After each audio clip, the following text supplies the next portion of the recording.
It's amazing how we can forget the important things at all the wrong times. For example,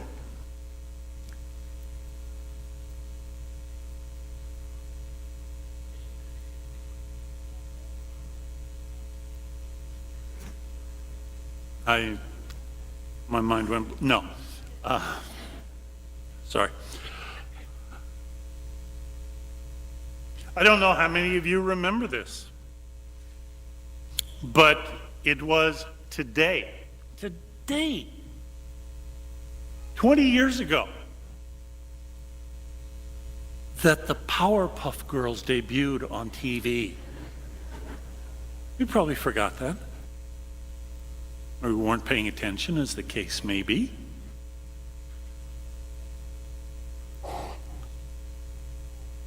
Unfortunately,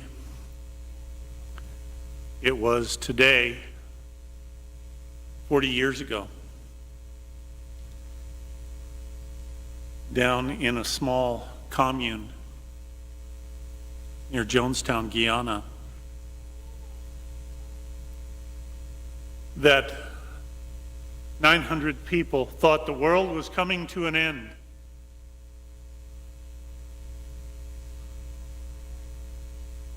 And because they thought it was what they were supposed to do,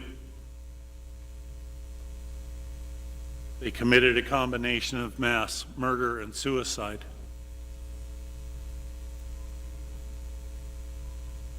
All because of a madman, a religious leader who forgot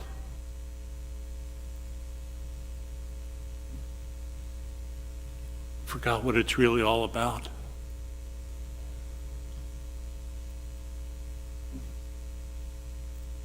That tragedy in Jonestown 40 years ago was something that was so shocking.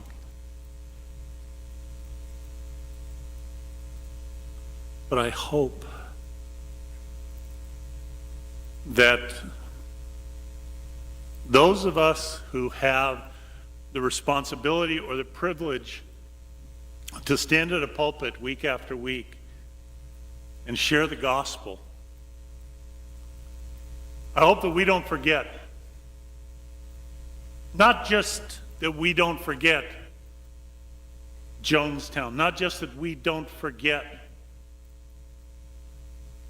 the insanity of Jim Jones,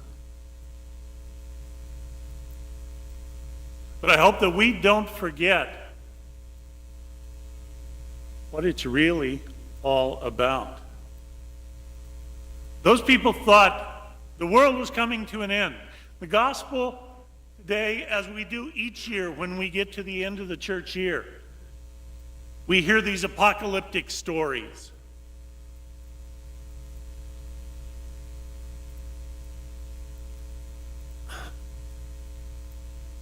They're not meant to frighten us. They're certainly not meant for us to try and figure out when it's going to be happening. Although, as you know, throughout the last 2,000 years, there have been many who have interpreted the scriptures in their own way and come to their own conclusions that this is the day that it's all going to end. And then when that day comes and it passes,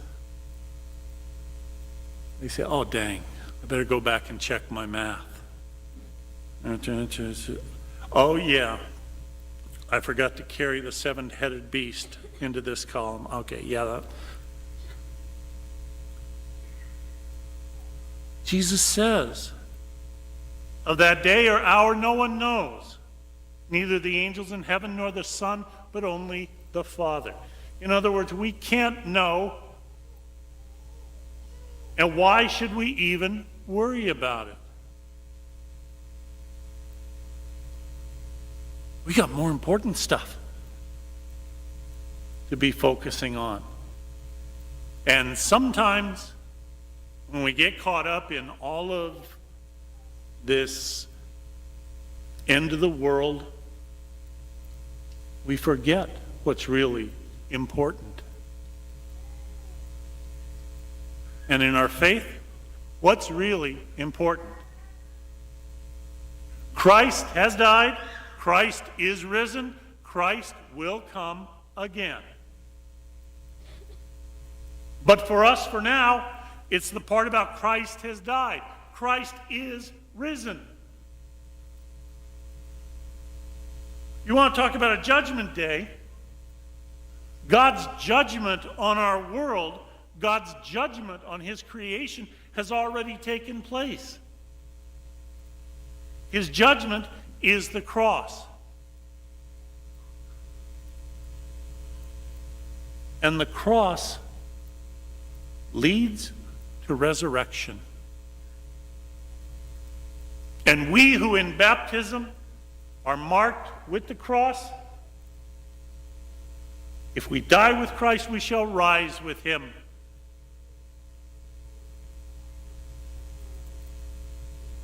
Folks, for all the conjecture of the future,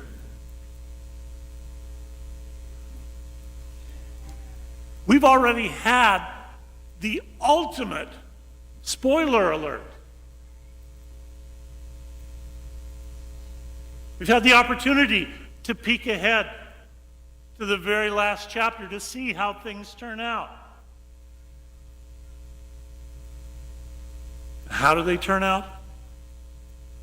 God wins. God has his way. Just as in the crucifixion of Jesus,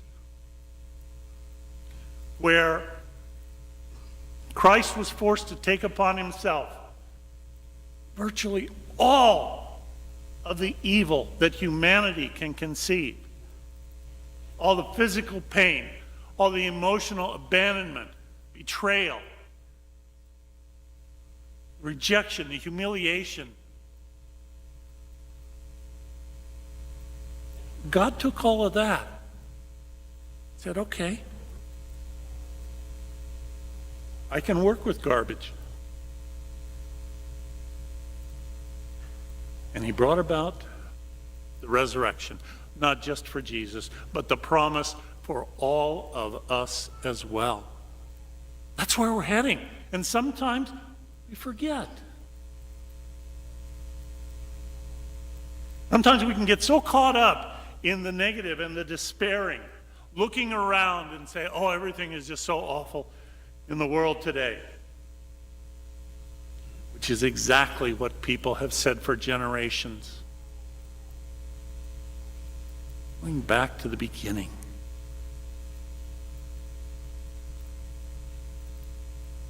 God's will be done. It is being done now. It is being done now in us, in our daily lives. In our attempts to be loving and caring, God is bringing about his kingdom. In the times that we screw up or we make selfish decisions or we let our egos get in the way or we give in to violence or greed, God is taking that and in ways that we can't even understand is bringing about his good. That's why we call the gospel good news. We forget that. And I, as a religious leader, if I forget that in my preaching, in my sharing the gospel, then what the heck am I doing? I can't say that I have ever given a full-on, honest-to-gosh, fire and brimstone sermon. I don't know that I could. The closest that I think I've ever come is maybe, I don't know, barbecue charcoals. Nevertheless, to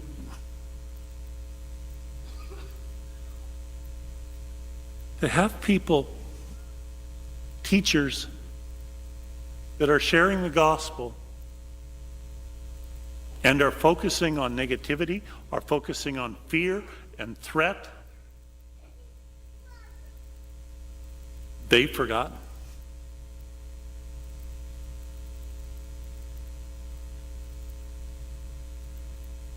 We know. We try to live it out every day.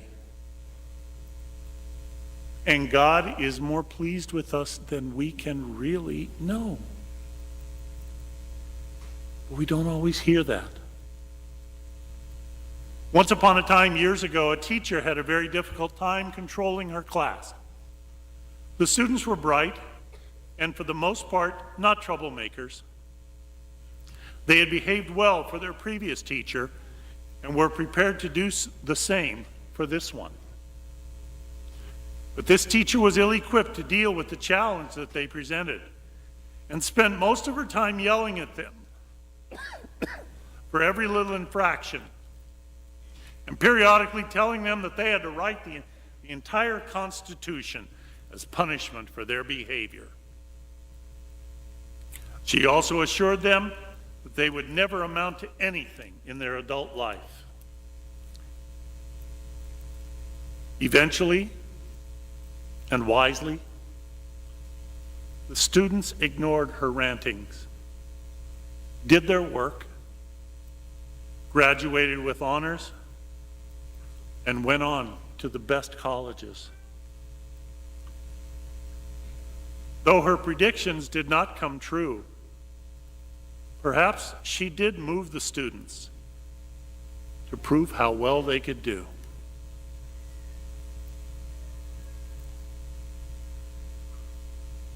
What it boils down to, because God is working out our salvation and the salvation of His creation each day in wonderful and mysterious ways. Fear is not going to bring us closer to God. Forgiveness will. Caring and charity will. Standing up for others will. Love will draw us. And I guess when it comes right down to it, you know all the good stuff that you're doing? Keep doing it. And keep trying to do it a little bit better. And God will work with it.